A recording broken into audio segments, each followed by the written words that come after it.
everybody, this is Sue with Salvaterra Pottery, and today we are going to see how you use our bacon cooker. We have a lot of folks asking about exactly how do you use this cute little item. It is very popular in the area and we sell a bunch of them. So when you get your bacon cooker, it comes with instructions of how to use it, but this little video might even be more helpful than just a few words on our card. So I bought some bacon, and what you do is you put them around the cylinder, and I usually get about 8 pieces of bacon around the cylinder of our bacon cooker, and this is intended for the microwave. And the great bonuses about this include that as it is frying in the microwave, all of the grease or drippings drip down off the bacon, and if you're going to eat bacon, it is a little healthier because you don't have as much grease in your bacon because it's already dripped off. So let me put a couple more pieces of bacon on here, and then every microwave has a different wattage, and depending on also how many pieces of bacon you put on here and how crispy you like your bacon dictates how much time that you put your bacon into the microwave. So one of the questions we get about our bacon cookers is, does the bacon splash in the microwave? And the answer is yes, because that's what bacon does, it splashes. So whether you have it in a frying pan, bake it in the oven, or use our bacon cooker in the microwave, the bacon does splash. So I've had a couple of customers give me tips. Of course, you could always stick a wet paper towel over it or a damp paper towel. One customer told me they take a coffee filter, they put it over top of it if it's just perfectly over our cylinder, and that helps keep the splashing down. Of course, I'm not that picky, so I just put it in and I'm happy with just cooking the bacon and then later on cleaning out the microwave real quickly. So that's another little tip about your bacon cooker.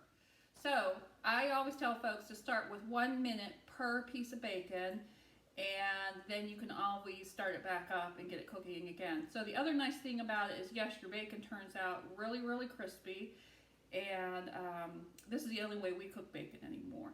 So I'm going to stick it in the microwave. We've got 7 pieces here. I'm going to set it for 7 minutes, and then I'll get back with you once it has been cooked, and I will show you what the final result is.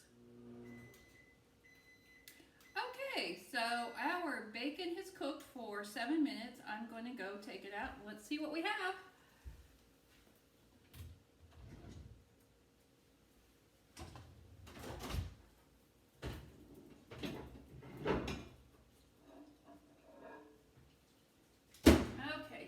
So when you take your bacon cooker out, you want to use a hot pad to pick it up because your ceramic piece has gotten hot, and you also want to set your ceramic piece on a hot pad because you wouldn't want to take your hot ceramic piece and put it on a cold countertop because that causes wear and tear on your piece and eventually it will break. So you're always worried about thermal shock when it comes to handmade pottery, and so you want to treat it like glass, and you would never take a hot glass and put it on something really cold because there's a potential of it breaking or getting damaged, and over time it will break.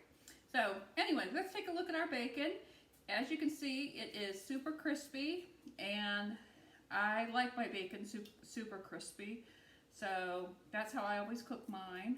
You can see that it has very little grease on it, and it is really, really good. So that's how you use our bacon cooker. Some folks take the drippings from the bacon cooker and cook with it. We live here in the South, so that's pretty common. And it has a little spout here and a hole, so all the grease from inside the cylinder and from this nice large size catching area holds the grease, and you can pour it out, and then you can use that for baking too. So that's another advantage of it. So if you like our bacon cooker, you can get them on our website at salvaterrapottery.com. If you enjoyed this video, we have a bunch more, a couple of them with cooking, but most of them with how I make pottery. I'll ask that you subscribe, and it was good sharing with you today with our bacon cooker. So we will see you next time. Thanks.